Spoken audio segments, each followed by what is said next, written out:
Bien, bonjour à toutes et à tous, très chers frères et sœurs en l'humanité. C'est toujours un plaisir d'être avec vous et bienvenue dans cette vidéo pour ce sujet qui me paraît très important. إخواني وأخواتي الناطقين باللغة العربية السلام عليكم ورحمة الله تعالى وبركاته. Donc, suite à notre émission Voyager avec nous de hier, nous nous sommes rendus compte qu'il y avait beaucoup de questions et beaucoup de malentendus aussi qu'on a pu voir ici et là à travers les réseaux. Et c'est la raison pour laquelle aujourd'hui j'ai souhaité prendre langue et faire cette vidéo pour justement suite à l'intervention de notre PDG, puisque vous savez que notre PDG initialement n'avait pas prévu de se montrer pour parler de la suite, mais voulait faire juste un On News 17, mais il a jugé qu'il était nécessaire qu'il puisse s'entretenir avec nous, parler, pour éviter tous les mal, enfin tous les sous-entendus, enfin des malentendus plutôt. Et donc, malgré tout, on a pu voir que certaines choses n'ont pas été très bien comprises. Donc, je prends la parole aujourd'hui pour essayer, en tout cas, je l'espère, de clarifier certaines choses. Donc, ça va me permettre un petit peu de reprendre les points sans pour autant, comment dire, reprendre tout ce qui a été déjà dit de par les leaders qui l'ont très bien fait également, mais toujours avec cette approche de la vision surtout et qui me tient à cœur et qui tient à cœur aussi à notre PDG. Et en ce moment, effectivement, nous traversons une phase qui peut effectivement paraître étrange pour certains, une phase où tout semble calme, euh, où tout est presque silencieux. Les formulaires, ils ont été remplis, les candidatures, ils ont été envoyées, et maintenant, aujourd'hui, chacun attend, dans une forme de suspense, les résultats de cette étape historique, on va le dire. L'enjeu est grand, effectivement, et ça peut susciter quelques, effectivement, appréhensions. Et cela peut se comprendre. Mais attention, ce silence, il ne faut pas, encore une fois, je l'ai souvent dit, le considérer comme un vide. Ce n'est pas une pause, c'est vraiment un espace, on va dire, de gestation. Quelque chose est en train de se construire, à la fois dans l'invisible, mais aussi dans le visible. Beaucoup se demandent qu'est-ce qui se passe réellement, que se passe-t-il réellement. Pourquoi certains semblent avoir été sélectionnés, d'autres pas. Je reprends un peu les questions que j'ai pu voir ici et là à travers certains groupes ou dans les réseaux. Que devons-nous faire maintenant aussi? C'est parfois certaines questions. Toutes ces questions-là, en réalité, elles sont légitimes, d'accord? Certains sentiments et émotions peuvent nous gagner, et ils sont légitimes aussi, comme comment les gérer? Les sentiments de la peur, de l'inquiétude, de l'appréhension. Donc, en fait, je l'ai dit hier dans l'émission, c'est des émotions qui sont normales. On doit les accueillir, on ne doit pas comment dire, les repousser d'une seule traite, mais les accueillir, mais ne pas réagir quand elles arrivent. De toute façon, elles sont là, ces émotions. Donc, quand on réagit, on se précipite et on s'abandonne à des interprétations abusives. Et on tombe même parfois dans la conjecture. Ou même parfois on cède à la peur. Et la peur, vous savez très très bien que lorsqu'on est animé par celle-ci, alors on se retrouve à faire des choses de manière totalement inconsidérée, de manière totalement, comment dire, des choses qu'on ne maîtrise pas, qu'on ne maîtrise plus. Donc il faut attendre avant de se forger une véritable opinion. Il ne faut pas réagir. Il faut toujours prendre le temps d'accueillir ces émotions-là, de comment dire, de les accueillir avec sérénité, attendre et transformer tout cela en quelque chose de positif, en attendant que certains prennent langue, qu'ils expliquent s'ils ont mieux compris que nous, et ensuite, avec ce temps-là d'attente, de patience, à ce moment-là, on peut se faire forger une véritable opinion. Donc si vous regardez bien une chose, sur laquelle j'aimerais vraiment attirer votre attention, c'est que notre PDG, Ashraf Mofarrah, dans ses interventions, surtout la dernière, parle moins de ce qui nous attend en termes techniques au niveau des produits que de la vision et de notre posture qu'on doit adopter. C'est-à-dire qu'il parle beaucoup plus de la vision, beaucoup plus de notre posture, de la posture qu'on doit adopter, plus que tout l'aspect purement technique et tout ce qui nous attend. Même s'il en parle, parce que c'est nécessaire aussi. Et cela est tout à fait normal. Pourquoi? Parce que notre PDG, il le sait, d'accord? En tant que PDG qui est en train de manager, il sait que tout dépend de ce qui est dans notre intérieur. Si nous sommes prêts à l'intérieur, alors l'extérieur sera très facile à gérer par la suite. Il faut d'abord comprendre la vision. Une fois que la vision est comprise, ensuite, ça sera beaucoup plus facile quant à la maîtrise des outils et quant à tout ce qui va découler de cela. Et le plus difficile, c'est vraiment la gestion de l'humain. C'est là que ça se passe. Là, l'enjeu. L'enjeu est grand, d'autant plus que nous sommes très nombreux. Même si notre PDG a parlé de 60 et qu'on a mal compris, et je l'expliquerai tout à l'heure. Nous sommes très nombreux, je le dis, je le répète, et vous allez comprendre pourquoi. Mais avant de répondre à toutes ces questions que l'on a posées, il faut d'abord comprendre le sens du titre que j'ai choisi. Je ne l'ai pas choisi de manière, comment dire, complètement opportune comme ça, enfin, ou bien de manière inconsidérée plutôt. Mais j'ai choisi ce titre, euh, La vision derrière la vision. Pourquoi?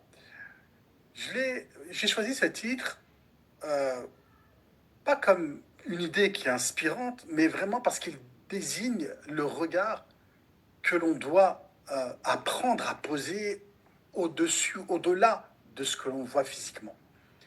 Et la première vision, c'est celle des événements qui sont visibles. Les formulaires, les annonces, les sélections, les sondages, etc. Mais la vision qui est derrière, la vision, c'est celle du processus, du sens profond et de la direction que tout cela est en train de servir. Et c'est ce que notre PDG nous demande d'atteindre. Voir avec les yeux de la compréhension avant tout, pas seulement avec les yeux de l'attente uniquement. Et c'est précisément ce que je vais essayer d'explorer plutôt, et d'exposer étape après étape. Donc la première des choses, c'est que l'attente apparente et la vraie préparation, c'est ce qui doit nous préoccuper. Avant tout, dans l'exposé ici, c'est que beaucoup perçoivent aujourd'hui cette attente comme quelque chose de lourd, de pesant. Et ce que beaucoup perçoivent aujourd'hui comme une attente, c'est en réalité une période où on construit silencieusement. Nous avons tendance à croire qu'il ne se passe rien. Pourquoi? Parce que l'on ne voit rien. Mais c'est une erreur. L'attente, c'est pas un arrêt, c'est justement la préparation. Et tous ces silences, ces délais, ces messages que nous recevons, c'est toujours une pièce du puzzle qui vient s'ajouter au puzzle entier. Il faut regarder tout cela avec beaucoup de recul. Depuis des mois, nous avons été invités à remplir les formulaires, les sondages, à répondre à tout cela. Et tout cela, c'est une manière de manifester notre adhésion à ce projet et notamment à Victory with H. Et ces étapes, ils ont un sens. Elles nous ont obligés à réfléchir, pour ceux qui ont pris le temps de le faire, à clarifier nos intentions. Et rappelez-vous, je vous ai toujours dit que l'intention dès le départ, elle doit être claire dans notre esprit pour déclencher l'action, mais qu'elle doit être sans cesse renouvelée. Donc la clarification de nos intentions et aussi à mesurer notre engagement, tout ça. Et tout cela sert à mobiliser. Donc ce n'est pas du temps de perdu, c'est vraiment du temps qu'on investit dans la maturité de notre projet. Ensuite, c'est là que tout se joue. Quand on parle de vision derrière la vision, c'est comprendre ce que signifie cela. Et comprendre ce que signifie cela, c'est que pour voir plus loin, il faut d'abord apprendre à voir autrement. Hein. La vision derrière la vision, c'est pas un concept abstrait. C'est vraiment cette posture que l'on va adopter intérieurement. C'est vraiment la capacité à comprendre qu'un projet aussi vaste que le nôtre bah, en fait, ne se mesure pas à des chiffres, ni à des délais, mais vraiment à un mouvement global de transformation. Notre PDG, Ashraf Moufarrah, ne construit pas une entreprise parmi d'autres. Il construit vraiment un modèle. C'est un mouvement, un écosystème. On- et bien sûr, on peut parler d'un nouveau paradigme, hein. Et dans cette perspective-là, chaque étape, chaque test, chaque ajustement, ça fait partie vraiment d'un plan qui est bien plus vaste. C'est vraiment une succession euh, d'étapes que l'on doit considérer dans un tout. Et donc, ce ne sont pas des actions qui sont isolées comme ça, de part et d'autre. C'est vraiment, si je peux reprendre l'exemple de la musique, c'est une symphonie. Et chaque note, elle compte. Chaque note compte. Donc, la vision qui est visible, c'est ce que nous voyons. Les annonces, les visages, les noms, etc. Mais la vision invisible, elle, et qui est à la base de tout, et d'où tout va partir et qui va rayonner, qui va être le combustible et le foyer, c'est ce que nous ressentons. C'est notre intention, c'est notre cohérence, c'est la direction, tout cela. Et c'est là que beaucoup se sont arrêtés trop tôt. C'est là que beaucoup se sont arrêtés trop tôt. Parce qu'ils ont confondu sélection avec exclusion. Or, ce n'est pas du tout ce qu'a voulu notre PDG. C'est là que j'aimerais clarifier le malentendu autour de la sélection de la qualification suite aux formulaires qui ont été remplis. Ils ont été troublés en entendant qu'un premier groupe de 60 personnes avait été choisi. Certains y ont vu tout de suite du favoritisme. D'autres ont carrément considéré cela comme une séparation. Mais en vérité, c'est que ces 60 personnes ne sont pas une élite, ni un groupe qui est totalement fermé.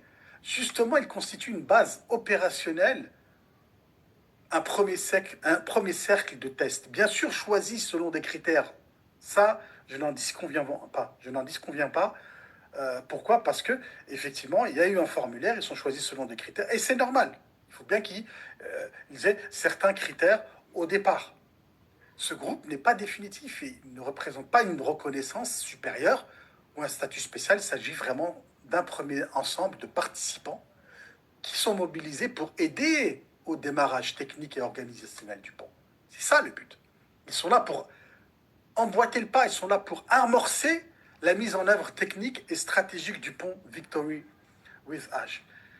C'est comme dans toute construction, en fait. Si vous savez bien que dans toute construction, on ne fait pas monter tout le monde sur le chantier en même temps. C'est pas possible. On doit d'abord faire intervenir un premier groupe en temps et en heure en fonction de l'utilité et du rôle que chacun va endosser. Et c'est normal, on commence par une équipe restreinte qui prépare le terrain avant d'accueillir les autres. Et ça, notre PDG, il l'a dit sans ambiguïté également. Il n'y aura pas de hiérarchie. Et j'insiste là-dessus, il n'y aura pas de hiérarchie. Il a été clair. Seulement des rôles différents dans un même mouvement.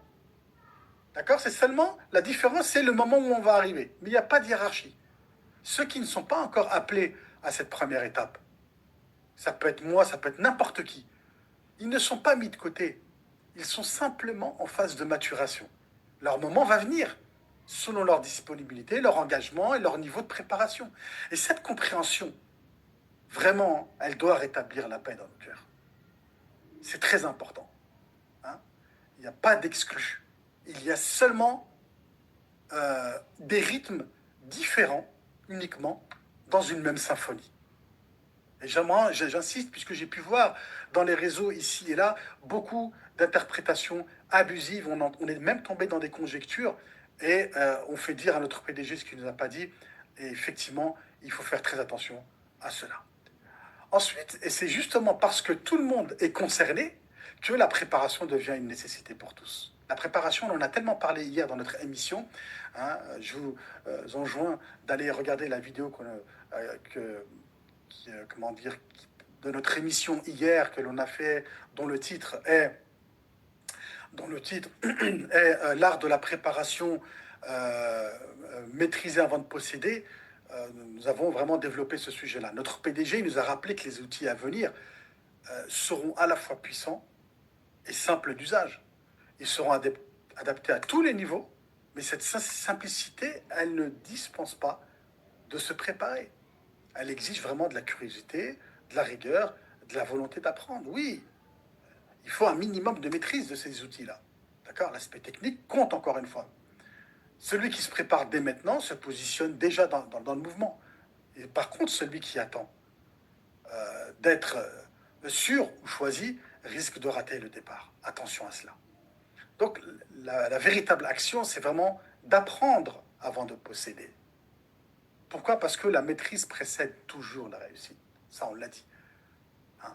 Et cette maîtrise, c'est avant tout une maîtrise de soi. La maîtrise de soi et de son cœur qui va conditionner ensuite la maîtrise de ce qui nous sera mis entre les mains. Notre main deviendra ensuite que le prolongement de ce que cachent nos poitrines, nos cœurs. Et donc, la maîtrise de soi va conditionner la maîtrise de l'extérieur. Je résume un peu ce que nous avons dit hier à ce sujet. Et cette préparation ne se manifeste pas de la même manière pour tout le monde. Dans Victory with H, il n'y a pas de hiérarchie, mais il y a des niveaux de progression quand même. Ça, il faut le prendre en compte, le PDG le sait, il l'a répété à plusieurs reprises. Chaque personne sera accompagnée selon son niveau, selon ses aptitudes et sa disponibilité. Cela veut dire quoi? Cela veut dire que même si nous n'avançons pas tous au même rythme, nous faisons tous partie du même processus. Vous voyez, cette vision qui revient encore, l'inclusion où tout le monde est pris en compte. Certains franchissent aujourd'hui une étape décisive, d'autres s'y préparent encore, mais tous avancent vers la même direction et la même vision. Ce n'est donc pas une question de rôle attribué, c'est vraiment une question de rythme personnel dans un mouvement qui est collectif. Et, comme dans une grande symphonie, encore une fois, chacun entre au moment prévu pour lui. Vous voyez, dans une symphonie, il y a des instruments qui arrivent que vers le milieu ou vers la fin, où ça peut démarrer en crescendo jusqu'à ce que certains instruments qui font plus de bruit arrivent à la fin, parce que le crescendo, c'est le haut, hein, c'est vraiment l'arrivée, et ainsi de suite. Donc chacun entre au moment prévu pour lui. Et c'est cette harmonie des temps, des voix et des talents qui va produire la beauté de l'ensemble. Et si certains ne sont pas encore appelés à agir directement, qu'ils se rappellent que leur patience et leur confiance, elles font vraiment partie intégrante du même chantier. Ils participent déjà à l'œuvre silencieusement, mais on peut le dire puissamment. Le pont, c'est une phase de transition. Et j'ai envie de dire, ce symbole du pont, il revient sans cesse dans nos webinaires, dans nos discours. Le pont, c'est vraiment la transition entre ce que nous étions et ce que l'on va devenir, ou ce que nous devenons plutôt, même puisqu'on est déjà dans l'action. Hein. Mais attention, ce n'est pas un lieu d'attente, c'est vraiment un lieu de préparation. Ceux qui le traverseront avec conscience comprendront que chaque pas dessus, sur ce pont-là, c'est vraiment une victoire sur eux-mêmes. Ils auront appris la patience, la clarté, la confiance, etc. C'est sur ce pont que va se révéler les véritables membres fondateurs, ceux qui auront vraiment gardé la foi et la discipline et la cohérence. Mais rien de tout cela n'a de sens dans l'union et la gratitude. Je reprends vraiment tout ce que notre PDG Achraf Moufarrah a évoqué dans son webinaire. Hein. Il a parlé aussi de l'union. Hein. Rien de tout cela n'a de sens sans l'union. Et aussi sans la gratitude. L'union parce qu'aucune réussite ne peut naître de la division. Donc la gratitude aussi parce qu'elle transforme l'attente en énergie, et ça on en a déjà parlé. Être reconnaissant, c'est pas fermer les yeux sur ce qui manque, encore une fois. C'est vraiment ouvrir les yeux sur ce que nous avons déjà. On l'a déjà dit. Et se rappeler, comme le dit cette missive très belle que j'aime souvent rappeler, que celui qui baigne dans un bienfait ou bien dans un océan de bienfaits sans être reconnaissant, alors celui-ci sera sorti de cet océan alors qu'il ne s'en sera même pas rendu compte. Vous voyez? C'est une règle. La reconnaissance, elle est importante. Et l'ingratitude, elle exclut, sans que tu t'en rendes compte. Et lorsque cette gratitude, elle est vécue collectivement, eh bien, à ce moment-là, ça devient une force d'attraction. Elle va attirer les bonnes idées, les bonnes personnes et les bonnes circonstances.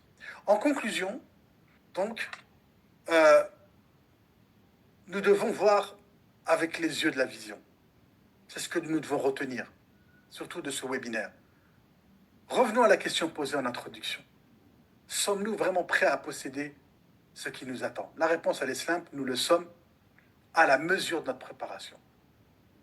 Nous le sommes à la mesure aussi de notre lucidité et de notre foi en la vision. Plus nous avons la foi et mieux nous serons préparés, plus nous serons lucides, plus nous serons préparés, plus nous serons effectivement prêts pour la suite. Comprendre la vision derrière la vision, c'est accepter que le véritable succès, c'est pas de franchir le pont, c'est de savoir pourquoi on traverse le pont. Ce que nous vivons maintenant, c'est pas, encore une fois, un temps où on attend les bras croisés, c'est vraiment une période où on est en train de se réveiller, d'ouvrir les yeux, de progresser. Et celui qui voit la vision derrière la vision ne s'impatiente pas. Il ne s'impatiente pas, il avance pas à pas avec confiance. Pourquoi? Parce qu'au fond, la victoire, ça ne sera pas demain. La victoire, elle commence dès aujourd'hui, maintenant, dans nos cœurs, en se construisant intérieurement, dans nos esprits, mais surtout dans notre unité. Voilà ce que je pouvais vous dire à ce sujet. Je vous remercie beaucoup pour votre engagement, votre participation. Merci pour vos nombreux commentaires. Je vous dis à très bientôt pour une prochaine vidéo. Merci. Au revoir.